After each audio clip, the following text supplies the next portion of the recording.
Hello everyone, I hope you guys are doing great. And guys, आज हम यहाँ पर डिस्कस करने वाले हैं आपका IBPS PO मेंस के लिए एक full and detail study plan. Like अभी आपके पास में अगर मैं बात करूँ तो यही कुछ 15 दिन बचे हुए हैं जिसमें आप प्रिपरेशन कर सकते हैं। तो हम इसके अंदर स्टडी प्लान डिस्कस करने वाले हैं कि लाइक ये 15 डेज के अंदर आप कैसे अपना सबसे अच्छा प्रिपरेशन कर सकते हैं। देखो, मैं हमेशा बोलती हूँ कि जो प्रिपरेशन है वो टाइम से होनी चाहिए। मतलब हर एक चीज का एक टाइम होता है जिस टाइम फ्रेमवर्क के अंदर उसकी तैयारी की जा सकती है। चाहे आप घर की बात करें, चाहे आप अपने करियर की बात करें, किसी भी चीज को बनाने में एक निश्चित समय लगता है। लेकिन अब बात यह आती है कि मान लीजिए कि अगर आपके पास में टाइम कम है, आपने प्रिपरेशन ज्यादा नहीं किया हुआ है, तो चीजें थोड़ी सी डिफिकल्ट हो जाएंगी। लेकिन जिन्होंने पहले से प्रिपेयर किया है उनको कैसे रिवाइज करना है, जिन्होंने अभी तक कुछ प्रिपेयर नहीं किया है, क्लूलेस है, उनको कैसे तैयारी करनी है, दोनों चीजें मैं आपके साथ में डिस्कस करने वाली हूं।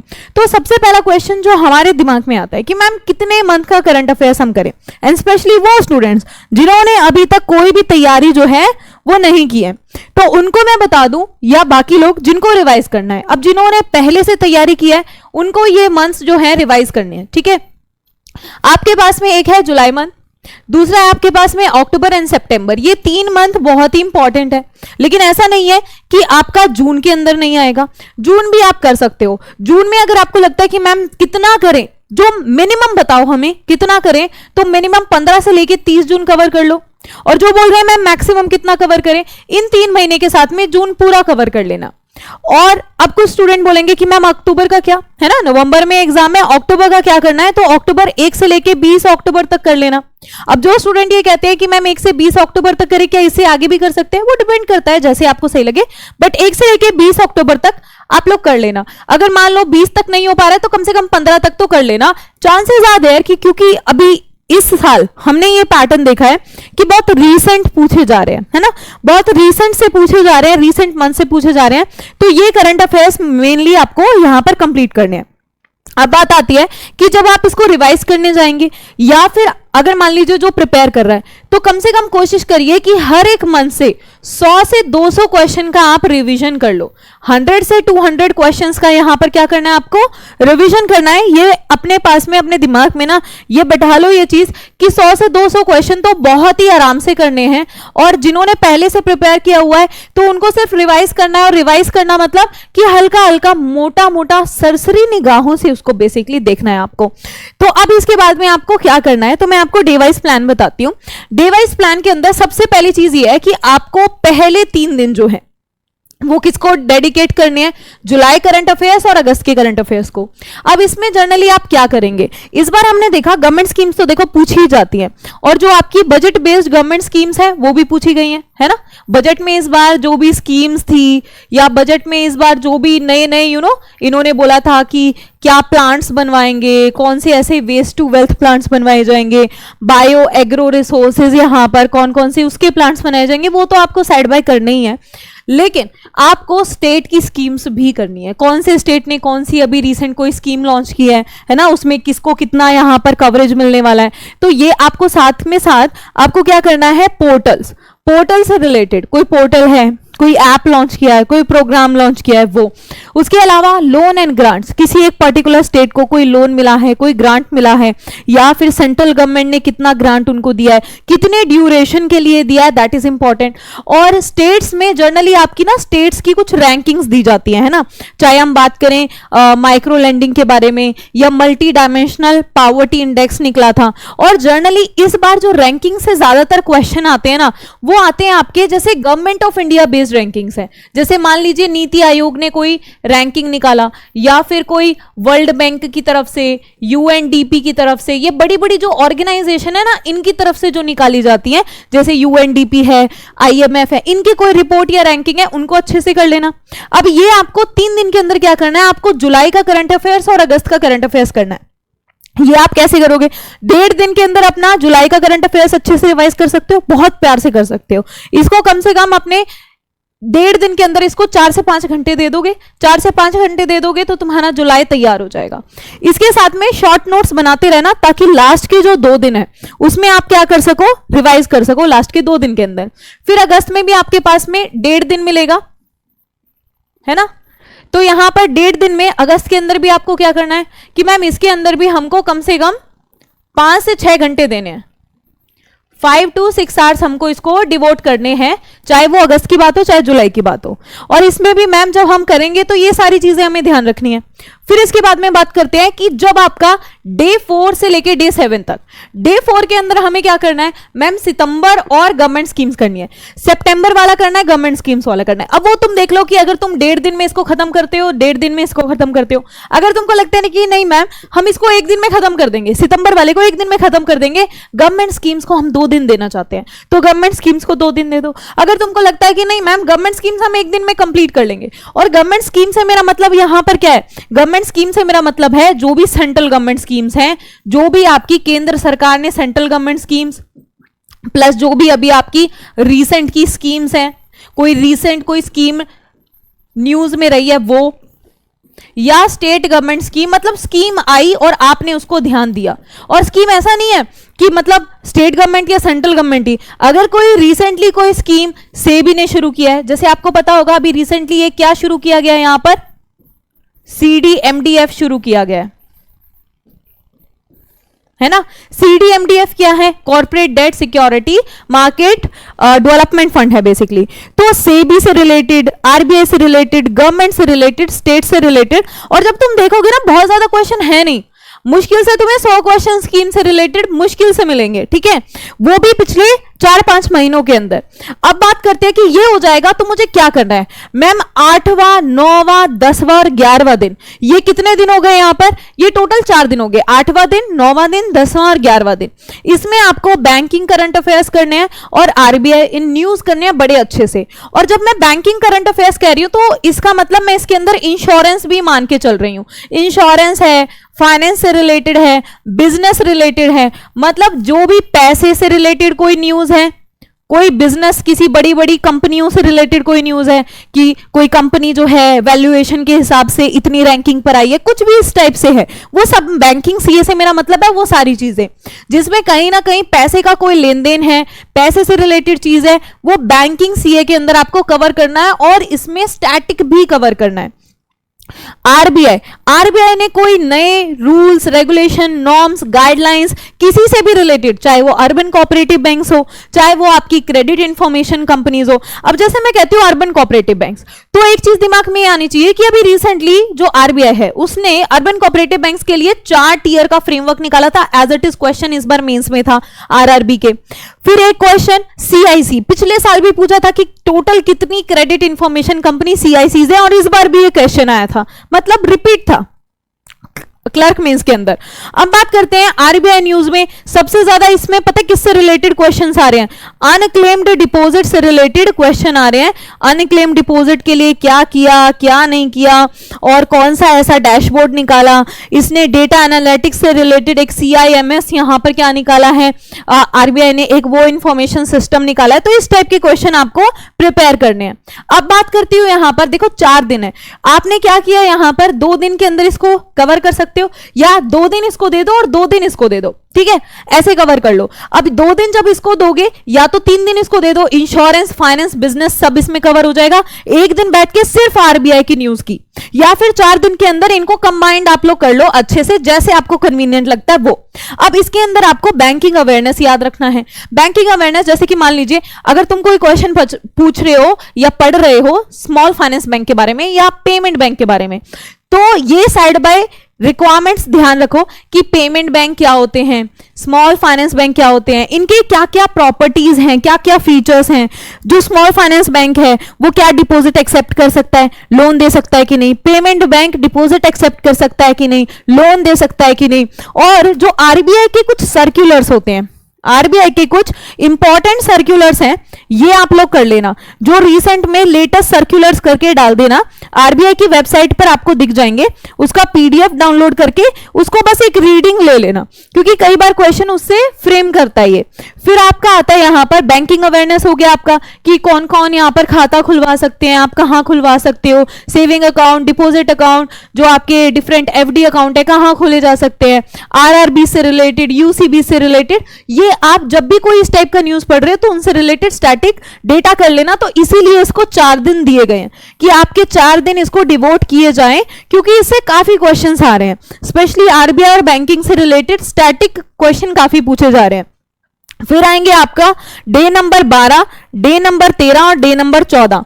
इनमें 2 से 3 दिन में आपको क्या करना है, जो अक्टूबर का करंट अफेयर्स मैंने बताया था 1 से लेके 20 अक्टूबर तक, और जो जून का करंट अफेयर्स मैंने बताया था आपको 15 से लेके 30 जून तक का, ये आपको कर लेना है। ठीक है, इनको कर लेना। अब बाकी बचा हुआ जो आपका 15th डे, या इसके लिए आप 12 और 13 को करना, 14 और 15th डे जो है, जो आपका 14th डे है और जो 15th डे है, इसको आप कैसे डेडिकेट करोगे, ये आपका जाएगा सिर्फ और सिर्फ रिवीजन के लिए, जो आपने इतने दिनों में किया है।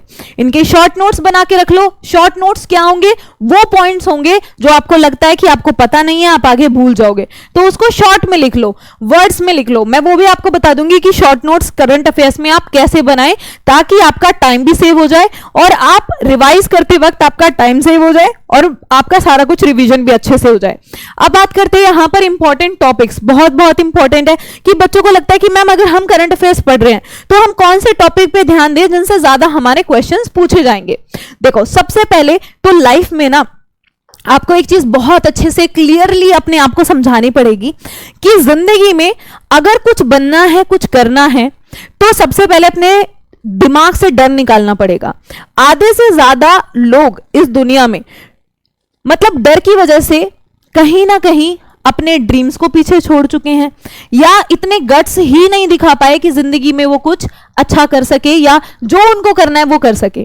तो एक डर और एक लोग क्या कहेंगे, ये 2 चीजें ऐसी हैं जिनसे अक्सर बहुत लोगों के जिन्होंने ड्रीम्स तोड़े हैं।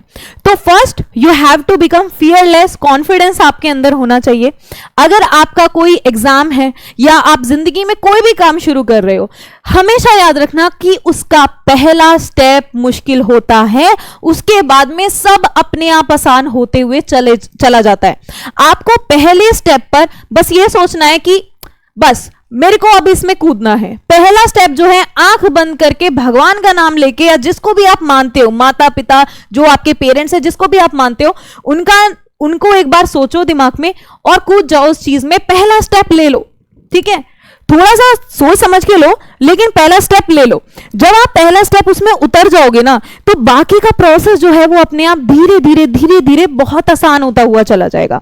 तो आपको अब क्या फोकस करना है कि आपके पास में ये जो दिन है, अब क्या होता है ये दिक्कत कि मैम पढ़े शुरू कहां से करें, यही समझ में नहीं आ रहा है। आपको जहां से लगता है उठा के शुरू कर दो, जुलाई से शुरू कर दो, अगस्त से शुरू कर दो, सितंबर से शुरू कर दो, या जो मैंने तुम्हें प्लान बताया इसके अकॉर्डिंग कर लो। एक प्लान होना बहुत जरूरी है। अगर 2 नाव में सवारी करोगे तो गिरोगे बीच में, है ना, एक टांग इस नाव में एक टांग उस नाव में, तो बेटा वहीं फैल जाओगे, पानी में डूबोगे डूबोगे गिरोगे। तो अपनी एक नाव डिसाइड करो और उसके ऊपर भरोसा रखो और तैयारी में लग जाओ।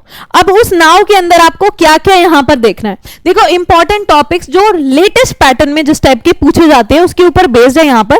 तो सबसे पहले देखो government schemes very very important. Government schemes आपको बहुत अच्छे से करनी है, मैंने यहां पर लिखी भी हुई है, जैसे प्रधानमंत्री मत्स्य संपदा योजना, महिला सेविंग सम्मान सर्टिफिकेट सेविंग स्कीम है, अमृत धरोहर, गोवर्धन योजना, पीएम प्रणाम, जो आपकी सुरक्षा बीमा योजना है, जीवन ज्योति बीमा योजना है, ठीक है। इसके अलावा जनधन योजना, स्वामित्व स्कीम, इसके अलावा आपकी व्यय वंदना योजना, ये भी इंपॉर्टेंट है, व्यय वंदना योजना। कई बार इससे भी क्वेश्चन, पिछले साल आया था इससे क्वेश्चन, स्वानिधि से क्वेश्चन आ जाता है। जल जीवन मिशन अभी रिसेंटली न्यूज में भी था कि 13 करोड़ ग्रामीण घरों तक इन्होंने नल से जल पहुंचा दिया, टैप वाटर कनेक्शन दे दिए। अटल पेंशन योजना, नेशनल पेंशन सिस्टम, आपका प्रधानमंत्री गरीब कल्याण अन्न योजना, ईपीएफओ के तहत जो ईपीएफओ यहां पर डिपॉजिट्स हैं, इसके बारे में थोड़ा सा आप लोग पढ़ लेना। प्रधानमंत्री आवास योजना अर्बन, प्रधानमंत्री आवास योजना ग्रामीण, ये कुछ एक ऐसी स्कीम्स है वेरी वेरी इंपॉर्टेंट, पूछी जाती हैं। इसके अलावा आपकी दक्ष योजना, ठीक है।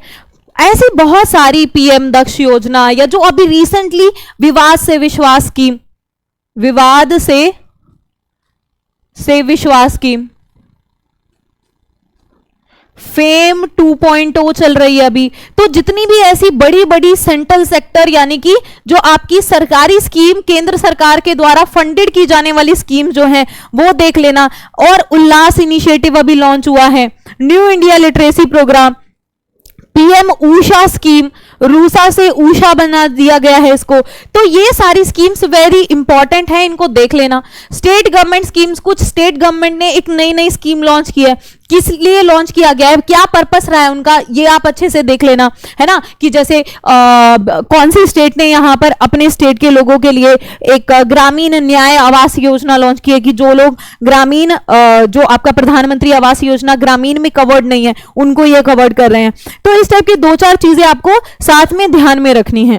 फिर है आपका प्रोग्राम ऐप एंड पोर्टल, जो भी डिफरेंट प्रोग्राम्स लॉन्च किए हैं किसी स्टेट गवर्नमेंट ने, सेंट्रल गवर्नमेंट ने, या फिर सेबी ने, या फिर आरबीआई ने, सिडबी ने, मतलब कोई भी बड़ा इंस्टीट्यूशन है उसको ने कोई प्रोग्राम, कोई इनिशिएटिव चलाया, पकड़ लो। एप्स यहां पर कोई नई ऐप लाए हैं, जैसे डिजिटल रुपी मोबाइल एप्लीकेशन, कौन कौन से बैंक उसको अभी क्या कर रहे हैं, इस टाइप से ई रुपी के तहत इस टाइप की मोबाइल एप्लीकेशन लेके आए हैं। तो आपसे क्वेश्चन ऐसे पूछा जा सकता है कि इनमें से वो कौन सा बैंक नहीं है। फिर इसके अलावा पोर्टल्स, कोई नया पोर्टल है जैसे उद्गम पोर्टल है ना, तो ऐसे क्वेश्चन, सक्षम पोर्टल से क्वेश्चन आ चुका है, उद्गम पोर्टल से क्वेश्चन आ चुका है। तो पोर्टल्स इंपॉर्टेंट हो गया आज की डेट में। फिर आ गया आपका टारगेट ईयर्स, टारगेट ईयर से क्वेश्चन आते हैं। जैसे इस बार टारगेट ईयर से क्या क्वेश्चन पूछा गया था कि जो आपका रेलवे का नेट जीरो कार्बन टारगेट कौन सा ईयर है, या फिर जल जीवन मिशन का टारगेट ईयर पूछ सकते हैं। और इंश्योरेंस फॉर ऑल पूछा गया था आपसे, National Sickle Cell Elimination Mission का टारगेट पूछा जा सकता है। Deadline, duration, timeline. ड्यूरेशन एक चीज नई यहां पर लॉन्च की है कि कोई मान लीजिए कोई फंड के तहत कुछ पैसा दिया है, जैसे अभी एक क्वेश्चन आया था कि एग्री इंफ्रास्ट्रक्चर फंड जो है जो दिया गया वो कितनी ड्यूरेशन के लिए दिया गया, कौन से टाइम पीरियड के लिए था, कितने साल के लिए था, कब से कब तक चल रहा है। तो इन सभी में आपको ये याद रखना है कि अभी इनके लिए रिसेंटली अगर जो सेंट्रल गवर्नमेंट ने उसे कुछ पैसा दिया है तो वो कितनी ड्यूरेशन के लिए दिया है, टाइमलाइन क्या है, कब तक उसका मैच्योरिटी डेट है, कब तक उसका यहां पर उसको कंप्लीट करने का टारगेट ईयर है, कितना टारगेट दिया है।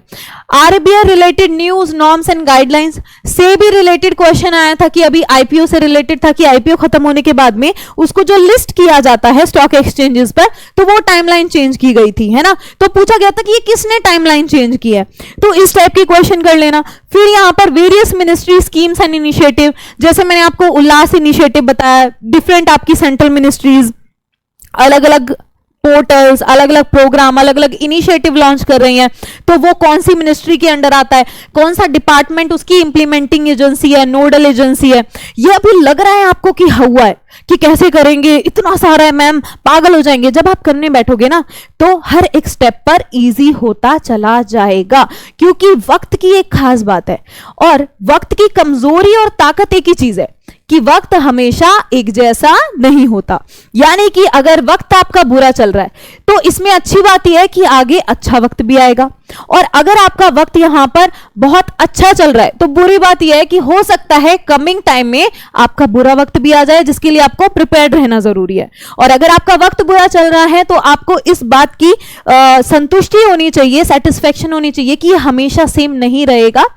वक्त की एक खासियत है कि वक्त आने पर वक्त भी बदल जाता है। तो हमेशा ट्रस्ट करो अपने ऊपर कि चाहे कैसी भी सिचुएशन हो वो कांस्टेंट नहीं है, वो बदलेगी सिचुएशन, मुझे काम करते रहना है, वक्त के हिसाब से मुझे खुद को बदलना है। अगर वक्त बहुत मुश्किल है तो डटे रहो, अपना काम करते रहो, वक्त सुधरेगा। और अगर वक्त बहुत अच्छा चल रहा है और आप बहुत ज्यादा उड़ने लगे हो तो अपने आप को बैलेंस करना है आपको, ठीक है। तो यही सेम चीज प्रिपरेशन के टाइम पर भी रखना कि बहुत ज्यादा ये मत सोचो कि अरे क्या होगा, मुझसे कुछ नहीं होगा, नर्वसनेस हो रही है, पढ़ नहीं पा रहे हैं, क्या पढ़ें क्या नहीं करें।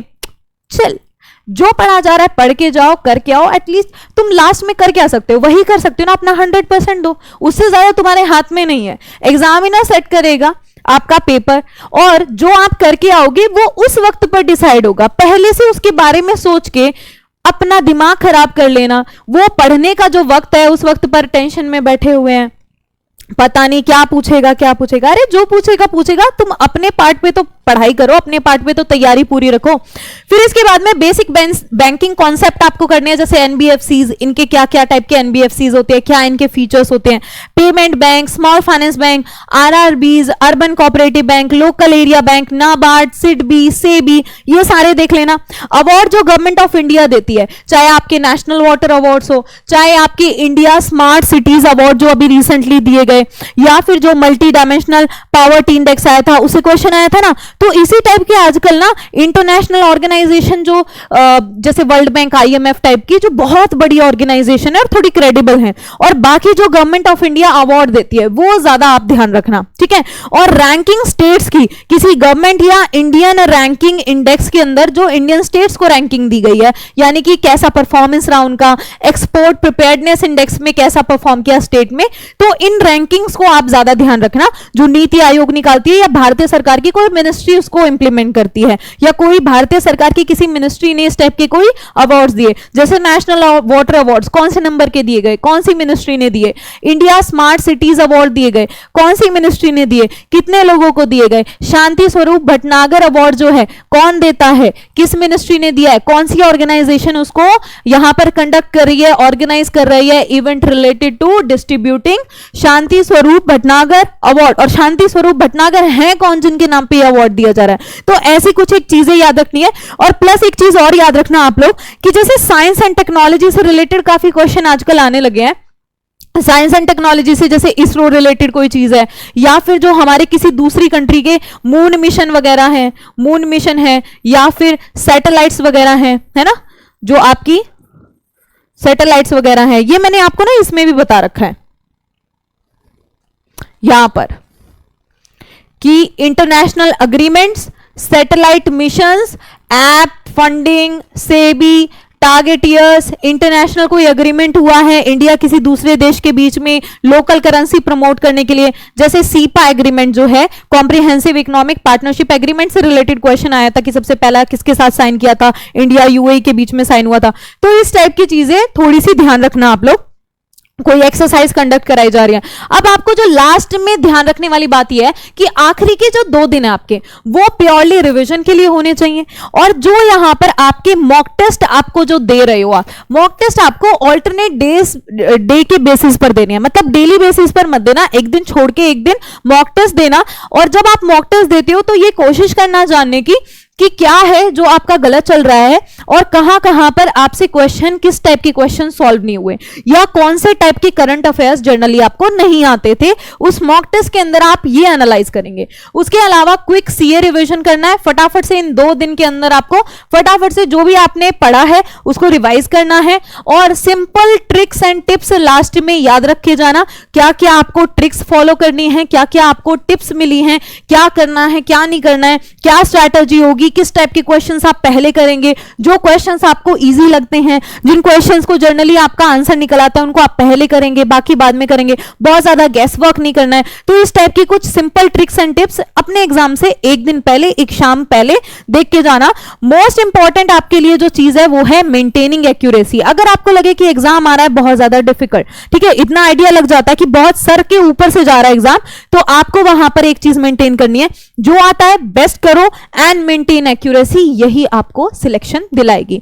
सो आई थिंक आप लोग यहां पर इनफ तैयार हैं, और जो तैयार नहीं है आपके पास में टाइम है, तैयारी कीजिए। ऑलीबोर्ड ऐप पर मेरा पेड कोर्स भी है IBPS PO मेंस के लिए, एडवांस GA कैप्सूल के नाम से है। मेरे टेलीग्राम चैनल पर मैं आपको उसका लिंक भी प्रोवाइड कर दूंगी, उसको आप ज्वाइन करना है आपको।